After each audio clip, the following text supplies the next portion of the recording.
अस्सलाम वालेकुम, आप देख रहे हैं प्रोग्राम बयानिया और मैं हूं आलिया शबीर। नासरीन, नवंबर के करीब आते ही इस वक्त पीटीआई की एहतजाज की कॉल और आखिरी कॉल में तेजी आ गई है।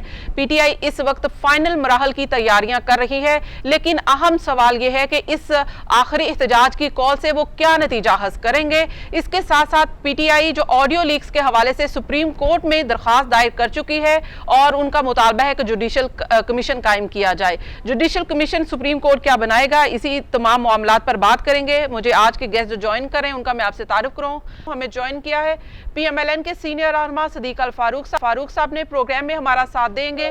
सैयद यावर बुहारी साहब एमपीए हैं, पाकिस्तान तहरीक इंसाफ के सीनियर रहनुमा हैं और हमें तज्जिया देंगे पीजे मीर साहब, एंकर पर्सन हैं, सीनियर एनालिस्ट भी हैं। आप तमाम मेहमानों को प्रोग्राम में खुश आमदीद कहूंगी। सबसे पहले प्रोग्राम का आगाज मैं चाहूंगी कि पीजे मीर साहब से किया जाए ताकि वो सियासी तौर पर क्या देखते हैं, इस वक्त सूरत हाल किस तरफ जाएगी। अगर पहले हम बात कर लें ऑडियो लीक्स के हवाले से, तो ऑडियो लीक्स में जो हुकूमत के खिलाफ पीटीआई सुप्रीम कोर्ट गई है, क्या आपको लगता है कि कोई जुडिशल कमीशन बनेगा? देखें, नंबर वन, ये मैटर है पार्लियामेंट का, ये मैटर है प्राइम मिनिस्टर हाउस का जो कि सबसे बड़ा ऑगस्ट हाउस है, और ये मैटर कोर्ट्स में नहीं जाना चाहिए। ये पार्लियामेंटेरियन मैटर है। ये it is not a matter कि आप जी हर चीज अपने कोर्ट्स में आप लेके जाएं। आप जाएं वापस असेंबलियों में, वहां बैठें, गवर्नमेंट की धज्जियां उड़ाएं, गवर्नमेंट को क्रिटिसाइज करें, जो मर्जी करें, लेकिन पार्लियामेंट में करें। ये जजेस का क्या काम है भाई? जो लीक्स हुई हैं वो कौन है? द क्वेश्चन हियर अराइजेस कि ये जो सिक्योरिटी जो ऑडियो लीक हुई है, आज शहबाज शरीफ है, कल इमरान है, परसों नवाज है, तरसों जरदारी है, तो क्या आप सारे वक्त कोर्टों में जाते रहेंगे? द क्वेश्चन इज ये एक हमारे ऑगस्ट हाउस में एक लीक हुई है जिसमें रिगार्डलेस व्हाटएवर हर एक की प्राइवेट कॉन्वर्सेशन है जो कि होती रहती हैं। इसमें क्या बड़ी बात है भाई? इस पे भी एक कॉन्स्पिरेसी थ्योरी बन गई है कि हाँ जी ये डॉक्टर है, ये है। और साथ डॉक्टर की जब मैं बात करता हूँ, इसके पास क्या प्रूफ है कि भाई ये सही है नहीं है? इसकी फोरेंसिक आप कराओगे?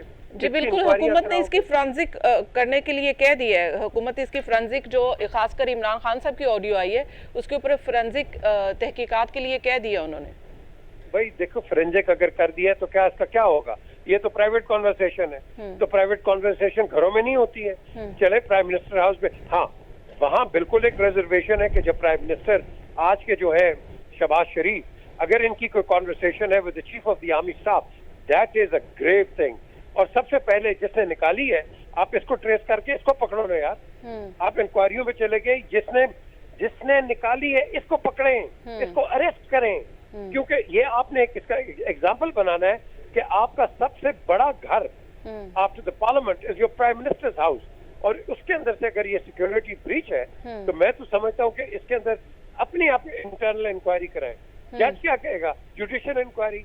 और भाई इसमें जुडिशियल क्या है? इसमें आप देखो कि एक वजीर आजम के घर के अंदर से ये किसी ने प्लांट किया है या कोई बंदा अंदर कंप्लेस है, आप उसको अच्छा पीजे साहब, आप किसको ज्यादा अहमियत देते हैं? जो गुफ्तगू हो रही है उसको ज्यादा अहमियत देते हैं, या सिर्फ आप सिक्योरिटी ब्रीच को ज्यादा अहमियत देते हैं कि वो हमारे लिए कंसर्न होना चाहिए, हमें उस कंटेंट पे नहीं जाना चाहिए जो गुफ्तगू हुई है? बिल्कुल कंटेंट पे नहीं जाना चाहिए।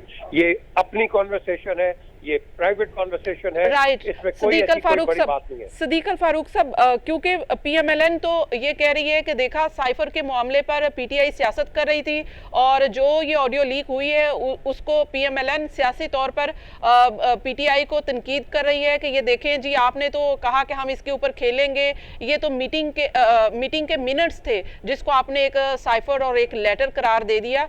तो आप लोग अब अगर जुडिशल कमीशन इसके ऊपर सुप्रीम कोर्ट बनाता है तो आप लोग इसमें मुआवनत करेंगे? बिस्मिल्लाहिर्रहमानिर्रहीम। बहुत शुक्रिया आलिया शबीर साहिबा। आपके आखिरी सवाल का मैं पहले जवाब देता हूँ। देखिए, सुप्रीम कोर्ट या अदलिया का एक किरदार है आइन के दायरा कार के अंदर, उसके अंदर रहते हुए सुप्रीम कोर्ट जो भी ऑर्डर देगी उसके मुताबिक अमल करना होता है। दूसरी बात यह है कि जिस तरह पीजे मीर साहब ने भी कहा कि कुछ चीज़ें प्राइवेट होती हैं, बिल्कुल ठीक है।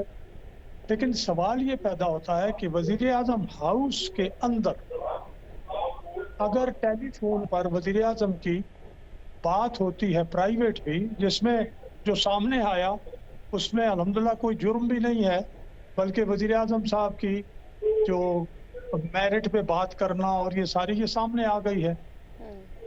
लेकिन वजीर आजम हाउस जहां नेशनल सिक्योरिटी से मुताल्लिक मामलात पे बातें होती हैं, जहां डिस्कशंस होती हैं आपके फॉरेन अफेयर्स के हवाले से, वो भी आपकी नेशनल सिक्योरिटी से जुड़ा हुआ है, अगर वो चीज़ें बग हो जाएं तो ये जो सिक्योरिटी के इदारे हैं, पहली बात तो यह है कि उनके लिए चैलेंज है। तो पहले जो इंक्वायरी करनी चाहिए, जिस तरह की कमेटी बना दी गई है, वो सिक्योरिटी इदारों को करनी चाहिए और उनको जवाब देना चाहिए कि ये हुआ क्या।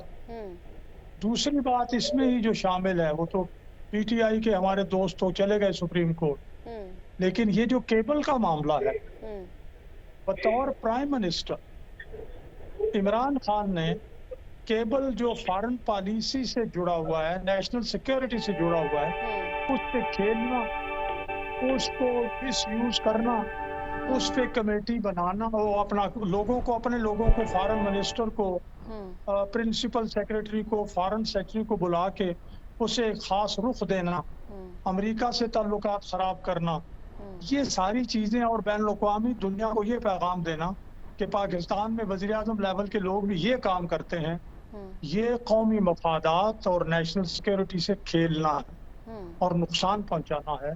तो ये बड़ी सीरियस बात है। अच्छा सदीक अल फारूक साहब, जाहिर है कि अगर जुडिशियल कमीशन बनता है तो ये तो फिर साइफर के ऊपर जो कुछ अगर पीटीआई खेल रही भी है तो वो भी तहकीकात सामने आ जाएंगी कि ये साइफर की हकीकत क्या है। साथ में ऑडियो लीक भी का भी पता चल जाएगा कि भाई चाहे वो इमरान खान प्राइम मिनिस्टर हो, चाहे शहबाज शरीफ प्राइम मिनिस्टर हो, दोनों की ही अगर कोई ऑडियो लीक आती है इतने अहम हाउस से, जैसे पीजे साहब कह रहे थे, तो दोनों के लिए ही एक ही हमें एक पैरा से ही देखना चाहिए कि दोनों ही गलत है। ये नहीं कहना चाहिए कि इमरान खान की ऑडियो और ठीक है और शहबाज शरीफ की गलत है। इसमें दो बातें जो आपने बयान की हैं, एक बात है कि प्राइवेट गुफ्तगू हो रही है, लेकिन जो प्राइवेट गुफ्तगू कर रहे हैं इसी तरह और कुछ भी वो टैप कर सकते हैं। मैं दूसरी बात ये कर रहा हूँ, जो दूसरी बात है कि अपना वजीर आजम की हैसियत में कौमी जो सीक्रेट है, जो फॉरेन, जो एक आपको एम्बेसडर भेज रहा है केबल, उसको मिस यूज करना सियासी मकासद के लिए और कौमी मफादात को नुकसान पहुंचाना, ये एक अलग बात है। जी ठीक है, तो मैं इसके ऊपर सवाल करती हूँ, क्या आप लोग चाहेंगे कि इसके ऊपर अगर जुडिशियल कमीशन बनता है वो ये भी तहकीकात करेगा कि इमरान खान साहब ने ये सीक्रेट एक्ट की खिलाफ वर्जी की है इस तरह की गुफ्तगू करके, तो आप लोगों के लिए तो वो भी ज़्यादा फ़ायदेमंद है कि अगर तहकीकात हो जाए, पीटीआई खुद ही अपने जाल में फंस जाए और ये तहकीकात सामने आ जाए। सदीक अल फारूक साहब की जानिब वापस से आती हूँ। सदीक अल फारूक साहब, ये जो क्वेश्चन है कि एक के लिए ठीक है, दूसरे के लिए गलत है, ये नहीं होना चाहिए, पिक एंड चूज तो आप लोगों को भी नहीं करना चाहिए। मैं तो आपके पिक एंड चूज पे आता हूं। पहली बात, ये जो भी आपने इस्तीफों की बात की है, देखिए इस हवाले से पीटीआई इस्लामाबाद हाई कोर्ट में गई, उन्होंने उनकी ये दरख्वास्त पूरे दलाइल के साथ मुस्तरद कर दी, फिर वो सुप्रीम कोर्ट लेके चले गए अपील। सुप्रीम कोर्ट ने हाई कोर्ट का फैसला बरकरार रखा। तो इस्तीफों का मामला जो है वो तो स्पीकर का इख्तियार है, वो उन्होंने करार दे दिया है, पार्लियामेंट का इख्तियार है, इसलिए वो मामला तो अब ये बार बार असल में ये चीज़ों को उलझाते हैं। और मैं महसूस कर रहा हूँ कि ये जो आप फिर इस्तीफों के मामले पे गए हैं, तो इनको मैं समझता हूँ जुर्माना होगा आप, क्योंकि ये हर दफा इमरान खान साहब जो उन्होंने ख्वाजा आसिफ के खिलाफ 10 अरब के हर्जाने का केस शौकत खानम के हवाले से किया है, उससे भागते हैं और एक दफा जुर्माना हुआ, दूसरी दफा जुर्माना हुआ, इसी तरह से इस पे भी अब इन्होंने ये चाहते हैं टाइम गेन करें। तो टाइम गेन अब ये अदलिया को भी देखना होगा कि ये अदलिया का वक्त जाया करते हैं। जी ठीक है, एक तरफ तो पीटीआई हुकूमत के खिलाफ ऑडियो लीक्स के मामले पर सुप्रीम कोर्ट गई है, तो दूसरी तरफ फवाद चौधरी साहब ये कह रहे हैं कि ये जो शहबाज शरीफ की ऑडियो लीक रेजिग्नेशन की एक्सेप्टेंस के हवाले से आई है वो ठीक है, वो खुलकर सामने आ गई, तो ये तजाद क्यों है, इस पर बात करेंगे, आपका आंसर लेंगे एक ब्रेक के बाद। Keep watching.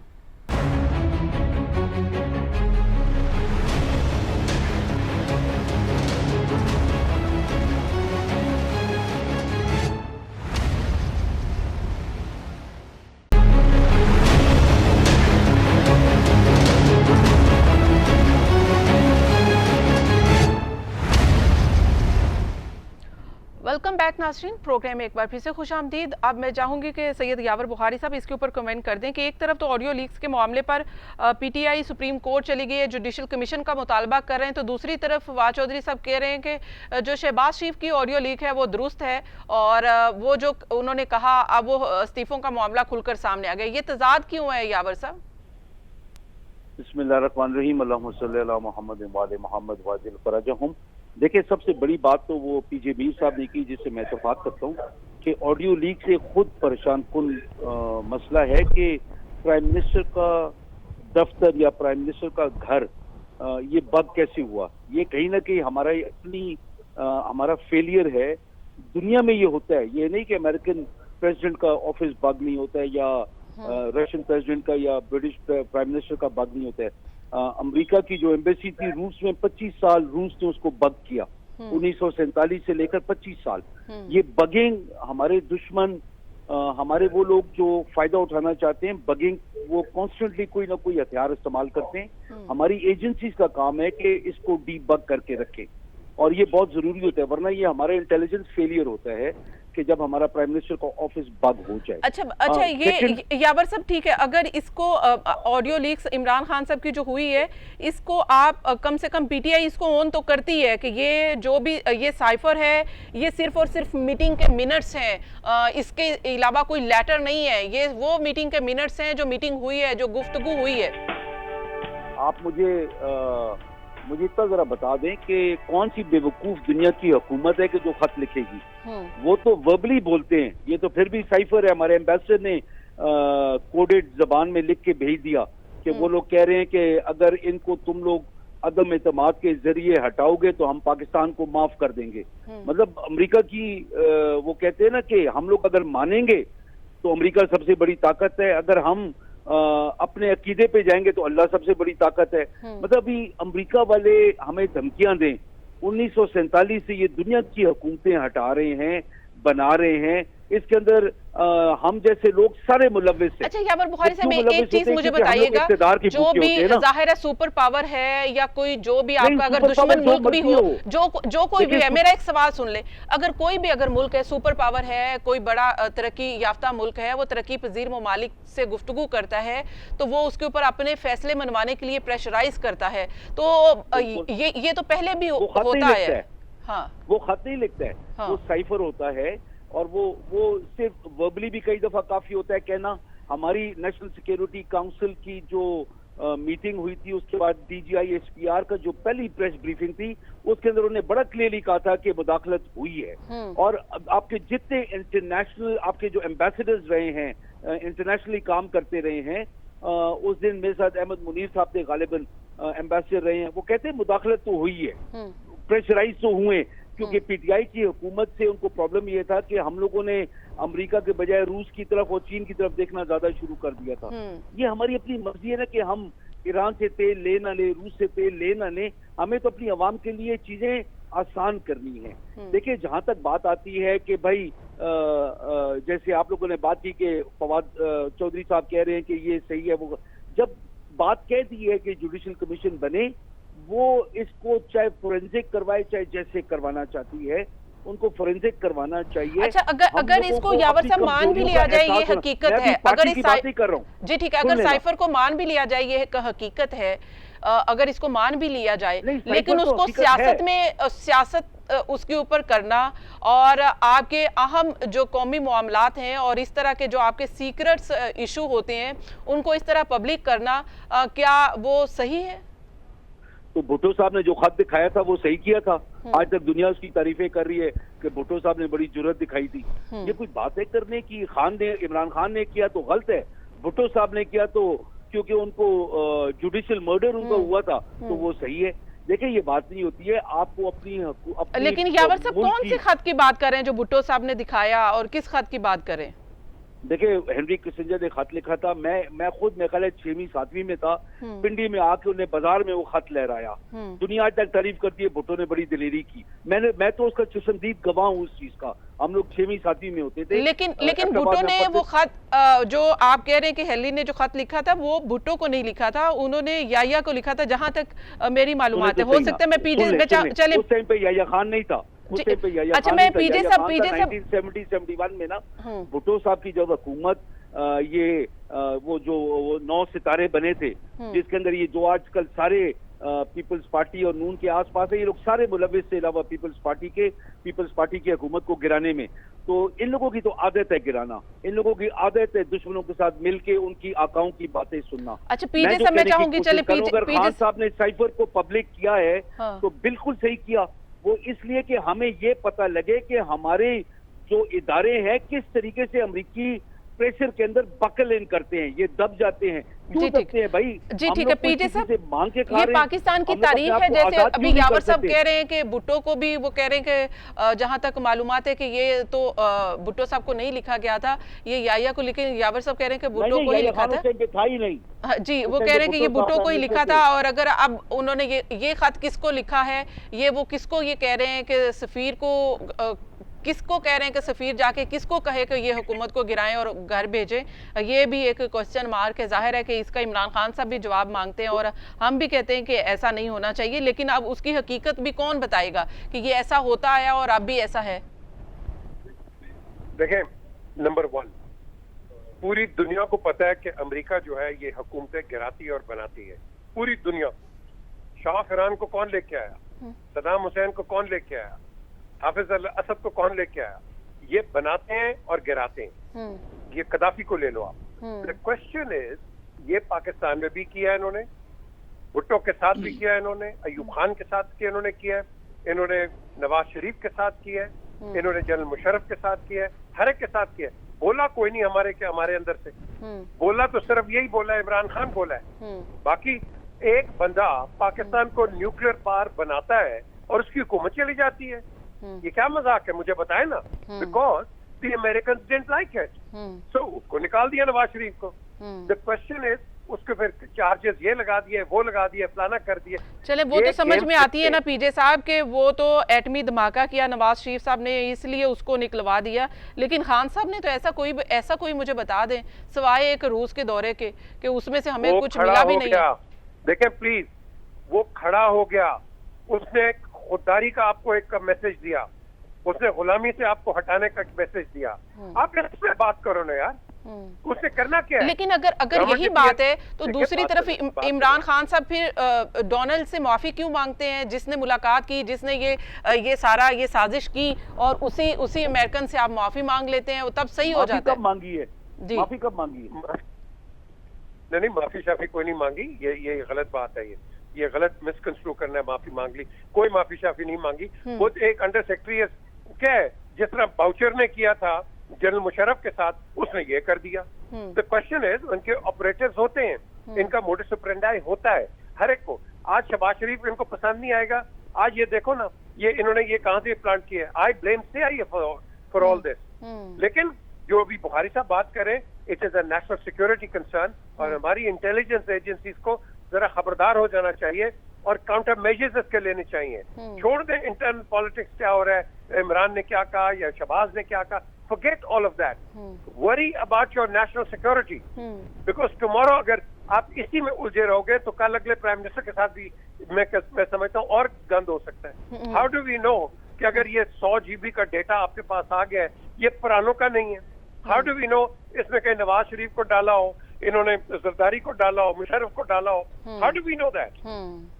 So we need to be beefing up our security. That's it. Sadiq अल फारूक साहब, ये तो देखें कि ये तो नवाज शरीफ साहब भी 3 बार वजीर आजम बने, मुद्दत पूरी नहीं कर सके। ये शिकवा मोहतरमा बेनज़ीर का भी रहा, उसके साथ भुट्टो साहब के साथ भी जो कुछ हुआ। पाकिस्तान की तो ये तारीख भरी पड़ी है, इसमें तो कोई शक नहीं है, कोई दो राय नहीं है। आज इमरान खान साहब अगर अपना 5 साल वजीर आजम की कुर्सी पे पूरा नहीं कर सके तो ये भी एक सवालिया निशान है। एटलीस्ट PMLN और या पीपल्स पार्टी जैसी जो पार्टीज हैं, जो ये नारा डेमोक्रेसी का लगाते हैं, जो कहते हैं जमहूरियत बेहतरीन इंतकाम है, जो कहते हैं कि वोट को इज्जत दो का जिनका नारा है, उनको तो इसमें अगर ये सब हकीकत है, जैसे पीजे साहब कह रहे हैं, यावर साहब कह रहे हैं, उनकी जानिब से ऐसा अगर साथ देना किसी का, तो ये लम्हा फिक्रिया तो है, कल को फिर आपके साथ वही हो सकता है। हमने तो इमरान खान साहब के साथ पूरा ताउन किया। जब PLP ने धरना दिया, पूरी उस वक्त की अपोजिशन जो मौजूदा हुकूमत में सारी साथ थी। कि नहीं धरनों से हुकूमतें तब्दील नहीं करने देंगे, इमरान खान का साथ दिया। फिर उसके बाद इंडियन एग्रेशन हुआ, इमरान खान के साथ खड़े हुए। फिर कोरोना आया, इमरान खान के साथ खड़े हुए। फिर ऑफर की कि भाई जो जो तरामीम करनी है इलेक्शन रूल्स में, नैब में, जो भी हैं, इनके जो वजीर कानून थे सब वो मान रहे थे। उन्होंने ऐलान भी किया, कुछ हुई बातें कि भाई आइए बैठे। इमरान खान ने कहा नहीं बैठते। तो ये हम पर ये कम अज कम इल्जाम नहीं लग सकता कि हमने उस वक्त के वजीर आजम और हुकूमत के साथ ताउन नहीं किया। दूसरी बात, जो मेरे भाई ताउन हैं तो किया, लेकिन कम से कम साल 1.5 साल था इसको, क्योंकि सियासी तौर पर पीएमएलएन को नुकसान ही हुआ है, फायदा तो सियासी तौर पर हुआ नहीं है इस कुर्सी लेने का। वो रियासत का मामला है, मैं आपका जवाब देता हूँ थोड़ी सी। मुझसे यावर साहब बहुत छोटे हैं। जिस वक्त ये कहते हैं कि 5वीं 6ठी क्लास में थे, मैं उस वक्त गवर्नमेंट पोस्ट ग्रेजुएट कॉलेज असफर माल की स्टूडेंट्स यूनियन का प्रेसिडेंट था 77। ये खत हेनरी कैसेंजर ने बराह रास्त लिखा था भुट्टो साहब को, क्योंकि भुट्टो साहब के बाद जियाउल हक आए और जिस याह्या खान का आप नाम ले रही हैं वो तो आपको पता है 68 में वो जो है ओवरथ्रो करके अयूब खान को आए थे, तो वो बहुत पहले की बात है। ये खत बराह रास्त लिखा था, ये हमारे अपने सफीर ने केबल भेजा है, हमारे सफीर ने। इसमें उस वक्त कहीं नहीं ये कहा गया था कि जी इसकी मीटिंग करते हैं और प्रिंसिपल सेक्रेटरी कहे मैं अपनी मर्जी के नोट्स बना लूंगा, मिनट्स बना लूंगा, और जनाब कोई कुछ कहे कोई कुछ कहे, प्ले करते हैं। ये सारा खेल बनाया गया, ये हमारे सफीर का केबल था। वैसे तो अगर आप पिछले 1 साल में जाएं तो अमेरिका के सेक्रेटरी ने बराह रास्त इंडियन जो है अपना वजीर खारजा को खत लिखा बराह रास्त, और उन्होंने उसका नोटिस लिया, उन्होंने भी उस पर डिमांड नापसंदीदगी का खत लिखा, लेकिन उन्होंने खेल वेल नहीं बनाया। एक जो मेरे भाई सैयद साहब फरमा रहे हैं, यावर बुखारी साहब, कि जी हम चीन की तरफ टिल्ट कर गए थे इसलिए। मेरी जान, आप क्यों हक़ाइक़ को मस्क कर रहे हैं? आपने तो सी पैक बंद कर दिया था आते ही, जो चीन के साथ प्रोग्राम था। आपकी हुकूमत ने तो चीनी इन्वेस्टमेंट के खिलाफ सेल बना दिया था। चीन तो हमसे नाराज हो गया था। आप कहते हैं जी हम चीन की जाहिर है कि जब आप तरक्की पजीर मुल्क होते हैं, तरक्की याफ्ता ममालिक उन पर प्रेशराइज भी करते हैं, अपनी मन मर्जी के फैसले मनवाने की तरह के साइफर भी बेचते हैं और डायरेक्ट बराह रास्त भी साइफर आते रहे हैं। ब्रेक शामिल करनी है, मुझे अपने नेक्स्ट टॉपिक की जानिब जाना है, क्योंकि ये टॉपिक इतना वसी है कि इसके ऊपर जितनी भी पाकिस्तान की तारीख भरी पड़ी है और अभी भी शायद इसके ऊपर कोई हम कंक्लूजन तक ना पहुंच सके। लेकिन एक फाइनल कॉल है, एक जिसका नतीजा बेहद हो सकता है, वो इमरान खान साहब की फाइनल कॉल है जिसकी तैयारियों में तेजी आ गई है। इस पर बात करेंगे लेकिन एक ब्रेक के बाद। Keep watching.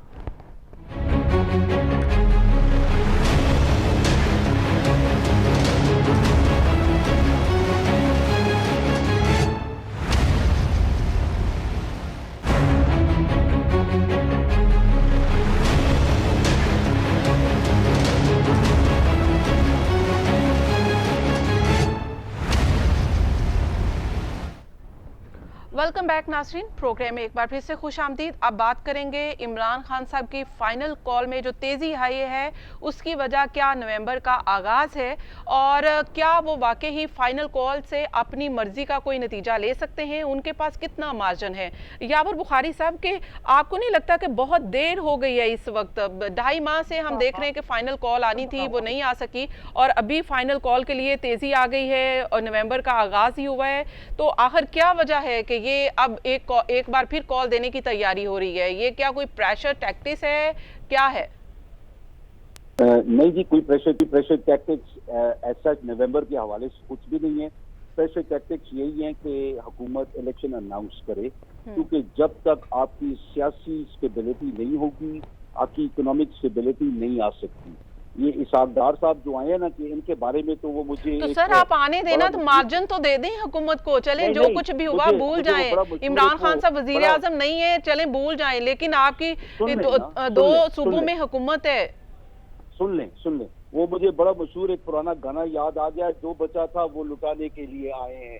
ये वो इसाकदार साहब वो हैं, वो जो एक ऑडियो लीक हुई है ना कि इंडिया से आधा प्लांट आ गया, आधा और आएगा, और फिर वो सेक्रेटरी साहब और प्राइम मिनिस्टर साहब आपस में बातें कर रहे हैं कि यार इससे तो बड़ी हो जाएगा। मतलब इंडिया के साथ हमारी दुश्मनी चल रही है, आप उनसे प्लांट इंपोर्ट करें, ये इनके ताल्लुकात इंडिया के साथ ये उनके गहरे होने के आपको एग्जैक्टली एविडेंस है सामने कि अभी भी ये लोग इंडिया के साथ कारोबार करते हैं, छुप छुपा के करते हैं। आप चले जाए दुबई में, वहां पे आप पता कर लें कि मंशा फैमिली का एक बंदा है, उसके नाम पे इसाक डार साहब की प्रॉपर्टीज है और शरीफ खानदान की प्रॉपर्टीज है।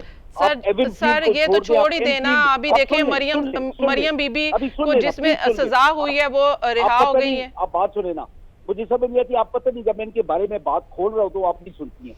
देखिए आप एनफील्ड में चली जाए, लंदन के नॉर्थ में, आप जितनी हाई राइजेज है जाके उनकी प्रॉपर्टी के बारे में पता कर ले। फिर मरियम नवाज को जो इस्लामाबाद हाई कोर्ट ने फारिग किया है, मैं हैरान हूँ, सुप्रीम कोर्ट के फैसले को हाई कोर्ट ने चैलेंज करके वो उसको उड़ा दिया। ये पहली दफा पाकिस्तान में हुआ है कि हाई कोर्ट सुप्रीम कोर्ट के फैसले को नॉकआउट कर रही है। फिर नॉकआउट कौन सा फैसला कर रही है? जिसके ऊपर मरियम के दस्तखत है, एनफील्ड अपार्टमेंट्स के मामले में हमारे पास पेपर है जिसके ऊपर मरियम के दस्तखत है। ये वही मरियम है जिससे कहा मेरा बरतानिया में क्या पाकिस्तान में कुछ नहीं है। हम लोग ये कॉल अपनी मर्जी से अपने वक्त पे उसकी जगह का तयन हम अपनी मर्जी से करेंगे। हम ये नहीं देखेंगे कि नवंबर है, दिसंबर है, जनवरी है, अक्टूबर है। ये खान सर अभी इलेक्शन तो अगर आपका पहला मोटिव ये है कि आपने इलेक्शन जीतना है, इलेक्शन में जाना है, और ये अगर आपका मुतालबा मान लिया जाए तो वो तो ऐसा नजर नहीं आ रहा। फिर इसहाक डार साहब भी वापस ना आते अगर ऐसा होना होता, और एस्टेब्लिशमेंट भी शायद अभी इलेक्शन की तरफ नहीं लेकर जाना चाहते। सुन लें, आप सुन लें, इलेक्शन ये करवाएं ना करवाएं, हमारा काम है इनके ऊपर प्रेशर डालना, हमारा काम है इनको हकीकत से आगाह करना। जो मेरे भाई सदीकुल फारूक साहब ने बात की कि उस खत में कुछ नहीं था, उन्होंने क्लियरली लिखा है कि अदम एतमाद से इस हुकूमत को हटाया जाए, वरना अगर आपने हटा लिया तो हम पाकिस्तान को माफ करेंगे।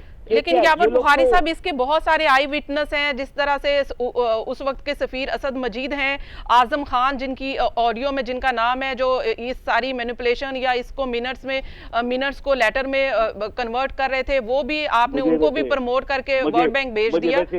मुझे वैसे आपके कमेंट्स और आपकी जबान जो आप इस्तेमाल कर रही है, मैं बड़ा मुतासिर हुआ हूँ कि आप हर चीज में आप पीटीआई के खिलाफ बड़े तरीके से बात कर रही हैं। सर खिलाफ नहीं है, सवाल है। मैं बड़ा इम्प्रेस हुआ हूँ आपसे, लेकिन एक बात मैं आपको बता दूं कि जो हकीकत है वो हकीकत है, और आप लोग चाहे इसको जैसे मर्जी मीडिया में घुमाएं, आपके गेस्ट चाहे घुमाएं, एक हकीकत हुई है। अमेरिका ने ये हुकूमत एक नो कॉन्फिडेंस मोशन के तहत ये हमारी हुकूमत हटाई है, छीनी है हमसे, लेकिन इसको जैसे मर्जी आप लोग घुमा रहे मीडिया में। यावर साहब एक क्लैरिफिकेशन चले ले लें, आपने इल्जाम लगा दिया, एक क्लैरिफिकेशन ले लें।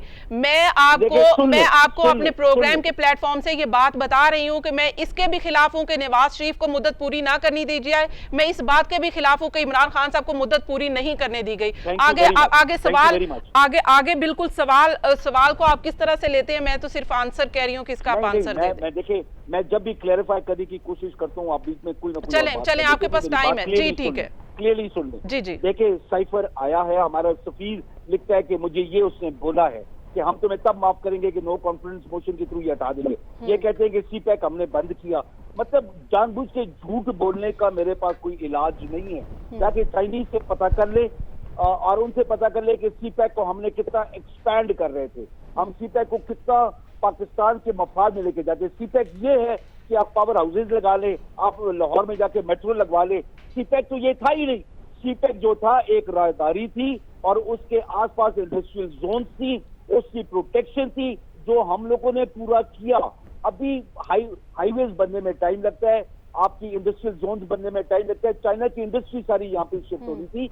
ये मुशर्रफ साहब के जमाने में ये तय हुआ था और हर सक्सेसिव हुकूमत ने इसको चलाया, हमने भी आगे चलाया, क्योंकि ये हमारी आपका जवाब आ गया यावर साहब। क्योंकि कोई ये बोलता है हमने सीपैक को ऐसा किया या हमने बंद किया, वो शफाफ झूठ बोलते हैं। जी ठीक है, आपका जवाब आ गया। जी सदीक अल फारूक साहब, ये देखें अभी जो सैयद यावर बुखारी साहब ने जवाब दिए हैं, जाहिर है कि उनका एक कंसर्न है, वो कंसर्न रहेगा। पाकिस्तान की तारीख ऐसी है कि वो कंसर्न रहेगा, वो सवाल भी रहेगा अपनी जगह पर, जितनी मर्जी उसके ऊपर जस्टिफिकेशन हो। लेकिन इस वक्त इमरान खान साहब फाइनल कॉल देने जा रहे हैं और बहुत जल्द देंगे ऐसा लग रहा है। तो आप लोग इस फाइनल कॉल के नतीजे में क्या तैयारी करेंगे, उस रद्द अमल क्या होगा, किस तरह से उसको हैंडल करेंगे, क्या मुतालबा मानेंगे जो इमरान खान साहब लेकर सड़कों पर आएंगे? जी, पहली बात तो ये है कि ये अक्टूबर है, आज 1 अक्टूबर, ये नवंबर नहीं है, जी। अक्टूबर का आगाज है। आप थोड़ा सा भूल गए। जी जी जी बिल्कुल। दूसरी बात ये है कि हम इंतजार कर रहे हैं, इमरान खान साहब आए ना इस्लामाबाद, जरा हम भी देखें।